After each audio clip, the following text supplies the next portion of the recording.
Hello guys, welcome once again to the Djourneytv. I won't lie to you guys, I am actually broken right now. Like my heart is shattered. After the gubernatorial election, I've been finding it hard to record because for so many reasons I am not happy. That is the truth about it. Like we expected a very peaceful election after the presidential election. You all know all that happened, and the police assured us that the gubernatorial election was going to be different. And few days to the election, there was this ethnic fights on the internet about Igbos and Yorubas and Hausas and the rest. We forgot the fact that we are all one. We actually forgot about that part, and it is actually very painful. Someone came online and threatened the Igbos and said that if you're not voting for the APC government, that you should better go back to the states which you're from, which is actually very wrong. And only for the police to come and address this, they said it was a joke, that we should take it as a joke.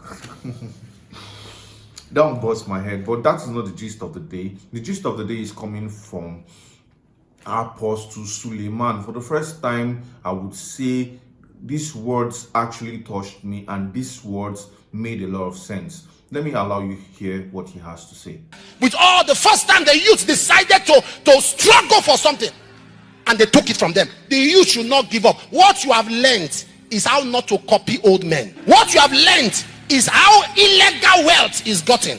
Hear me, Proverbs 20:21, an inheritance may be gotten hastily at the beginning, but the end shall not be blessed. Power you stole, you will lose. Barefaced, carrying boxes, jumping on bike, broad daylight thieving, conscience dead, reasoning dead. For how much? Money that in 2 days is gone, but you'd result. Following due process has no reward. Everything you achieve in life is through violence. Being a trickster is being smart. Don't copy them. Don't copy the average Nigerian politician who make you feel that honesty doesn't pay, who make you believe that you can struggle to get a PVC, stay on the queue, under the rain, under the heat, right before your eyes. They snatch ballot box, kill people, harass you, and then at the end declare themselves winner. Don't copy them. That is a cursed life. Don't copy an average politician in Nigeria who carries people's children, imports them as mercenaries to waste people, kill people. Don't copy the average Nigerian politician who has now become a tribal bigot. Tribalism everywhere.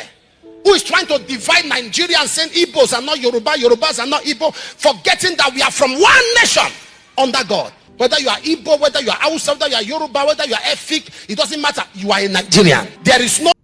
Welcome once again. So I will just take a few points out of all he has said. Believe me, he made so much sense. Let's forget about the fact that he had so many controversies when it comes to him and the opposite sex and that. But let's listen to what he said. What he actually said made a lot of sense. He said Nigerian politicians are cursed. Believe me, I feel that same way, because why would you want to steal billions of naira meant for your people? Eat this money alone. The painful part is that they don't even spend this money. They keep it somewhere. Rats will end up eating it. It will decay. They would spoil, and people are suffering. Like, how do they sleep at night is a question I keep asking myself. Why do you take all this money and you forget about the fact that you're going to die someday? When you grow very old, when you're in your 90s, you're close to 100, you would understand that nothing really matters on earth.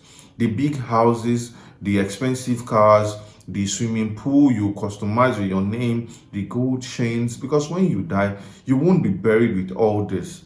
Your spirit will not be wearing a gold chain. Your spirit will not have your bank account printed on the head like I am worth over 1 billion naira. No. So how do you sleep at night? First and foremost, you need to understand that you are in the public office to work for the people, to touch life. Just imagine Sheima Kinde after the victory, after he won his state the second time, look at the joy in the people's face. It is genuine joy. You can only see that joy when you see people like Peter Obi. Everybody is happy, old, young. We forget about ethnicity at that point. We forget about which tribe is this person from. When we see these men, we are happy. I am not Yoruba, but when I see Seyi Makinde, I am happy that this is a man. This is a man that is working for his people. This is someone people love. And we shouldn't create this tribalism between us. It only showed that during this gubernatorial election that we are divided in this country, and if we do not fix this issue, believe me, a lot of things is going to happen and it won't go well. I try to choose my words when I talk to you all, because I know at this point they'll be looking for someone they will say is instigating violence on the internet. That is why I try to choose my words. But understand something: the person staying close to you is your brother or sister. If you know the person has a bad habit, fine, you can give that person a lot of space, but it is not needed.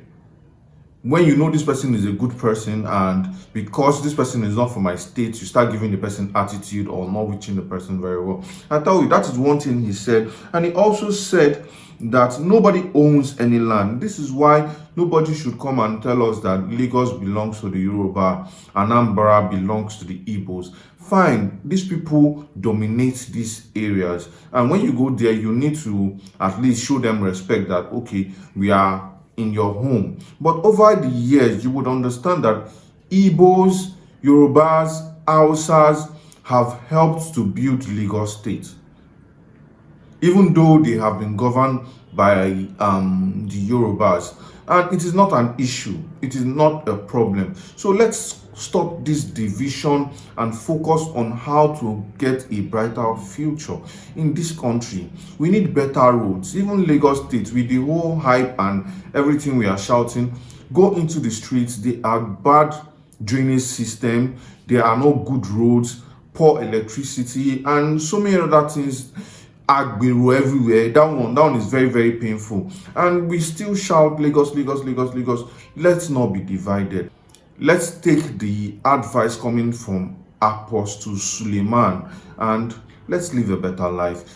What do you think about this gist? Leave a comment on the comment section. Like this video if you have not liked, and please do share with a friend. Do not forget you can now hit us on Twitter at Djourneytv. Thank you guys for staying tuned. Bye for now.